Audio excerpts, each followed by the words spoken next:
கர்த்தருக்கு பிரியமானவர்களே, பரமபிதாவானவர் அருளி செய்த 10 கட்டளைகளையும் அதன் விளக்கத்தையும் பரமபிதாவின் கிருபையால் உங்கள் இதயவாசலுக்கு மிக பணிவன்புடன் அனுப்புகிறேன். உயர்வான பரமபிதா கிருபையாலே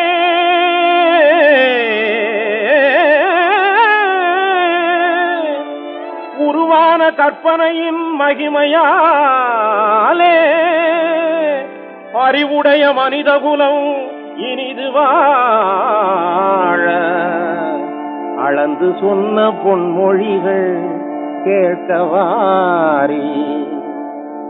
பாவிகளுக்காக பாடுபட்ட பரமபிதாவின் கட்டளை 10 பெரும் பரந்த உலகத்தை சிறப்புடன் வாழ வைத்திடும் ஞான முத்து, பேசும் மனித வாழ்க்கையின் சொத்து. முதற்கட்டளை, என்னையன்றி உனக்கு வேறு தேவர்களை உண்டாக்க வேண்டாம். பல வழி செல்லும் மனிதரை ஒரு நிலைப்படுத்தவே நல் வழி சொன்னார். மனித இன வழி ஒன்றே, இறைவன் ஒன்றே என்றவர் மார்க்கம் சொன்னார் என்று மார்க்கம் சொன்னார். இரண்டாம் கட்டளை, மேலே வானத்திலேயும் கீழே பூமியிலேயும் பூமியின் கீழ் தண்ணீரிலேயும் உண்டாயிருக்கிற அவைகளுக்கொப்பான ஒரு சுரூபத்தையானாலும் யாதொரு விக்கிரகத்தையானாலும் நீ உனக்கு உண்டாக்க வேண்டாம். நீ அவைகளை நமஸ்கரிக்கவும் சேவிக்கவும் வேண்டாம். வெளுத்ததெல்லாம் பசும் பாலனை எண்ணும் பழக்கத்தில் மூழ்கி விடாதே. கையில் விளக்கிருந்தும் கிணற்றில் விழுந்தவன் கதை போல் ஆழ்ந்திட நீ துணியாதே என்று மார்க்கம் சொன்னார்.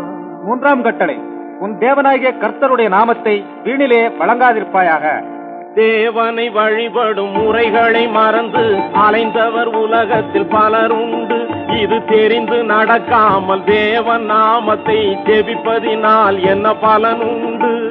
சிந்தனை செய்திடு இன்று, இதுவே மனிதனின் தொண்டு என்று மார்க்கம் சொன்னார். நான்காம் கட்டளை, ஓய்வு நாளை பரிசுத்தமாய் ஆதரிக்க நினைப்பாயாக. உழைப்புக்கு 6 நாட்களை ஒதுக்கி ஓய்வுகள் மறுநாள் வேளையிலே மனக்களிப்புடன் பரிசுத்த நிலையுடன் தேவனை வழிபடி ஞாயிற்று கிழமையிலே நலம் பெறுவாய் உன் வாழ்க்கையிலே, நலம் பெறுவாய் உன் வாழ்க்கையிலே என்று மார்க்கம் சொன்னார். ஐந்தாவது கட்டளை, உன் தேவனாகிய கர்த்தர் உனக்கு கொடுக்கிற தேசத்திலே உன் நாட்கள் நீடித்திருப்பதற்கு உன் தகப்பனையும் உன் தாயையும் கனம் பண்ணுவாயாக. உண்மையில் அன்னை தந்தையை சொந்த கண்போல் காப்பது அறிவுடைமை, மேலும் அன்பாயிருப்பது ஒரு கடமை என்று அன்பாக கூறும் கர்த்தாவின் வார்த்தையை அறிந்து நடந்தாலே நன்மை தரும் அனுபவ வாழ்க்கையின் உண்மை என்று மார்க்கம் சொன்னார். ஞான மார்க்கம் சொன்னார்.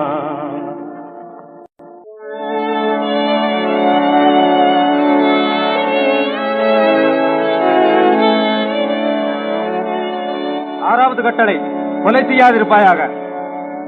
ஆறறிவு உள்ளவர்க்கு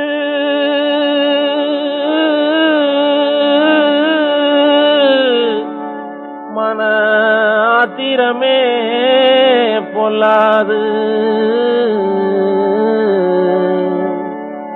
தேவ வாக்கியத்தை படிப்பவர்க்கு தீய கொலை கூடாது. இழிதொழிலாம் கொலை தொழிலை செய்வதினாலே வாழ்வில் இனிப்பும் கசப்பும் 2மின்றி போகுந்தனாலே இதை எண்ணி பார்த்து உண்மை வழி காண்பதினாலே நன்மை இருக்குது பார் உலகத்திலே நீதி முன்னாலே என்று மார்க்கம் சொன்னார். ஞான மார்க்கம் சொன்னார். ஏழாவது கட்டளை, விபச்சாரம் செய்யாதிருப்பாயாக. விபச்சாரம் பெருங்குற்றம் மறக்க கூடாது. கற்பை விலையாகும் பொருளாக நினைக்க கூடாது.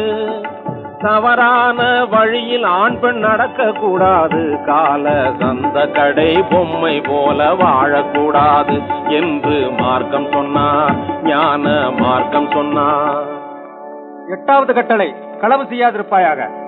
அழுது பிறந்த மனிதனுக்கு கவலை கூடாது, அந்த கவலை தீர உழைத்து வாழ மறக்க கூடாது, கொடிய களவு தொழிலை செய்து வாழ நினைக்க கூடாது என்று கர்த்தர் சொன்ன பொன்மொழியை மறக்கப்படாது என்று மார்க்கம் சொன்னார், ஞான மார்க்கம் சொன்னார்.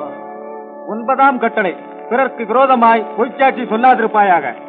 மனசாட்சி ஒரு பக்கம் இருந்திடும் போது அதற்கு மாறாக பொய் சாட்சி சொல்லக்கூடாது. கனி இருக்க காய்க வரும் பழக்கம் கூடாது, பிறர்க்கு கவலையாகும் கோணல் வழியில் நடக்கக்கூடாது என்று மார்க்கம் சொன்னார், ஞான மார்க்கம் சொன்னார். 10வது கட்டளை, பிறனுடைய வீட்டை இச்சியாதிருப்பாயாக. மனிதன் பிறந்து அழிந்ததெல்லாம் ஆசையினாலே,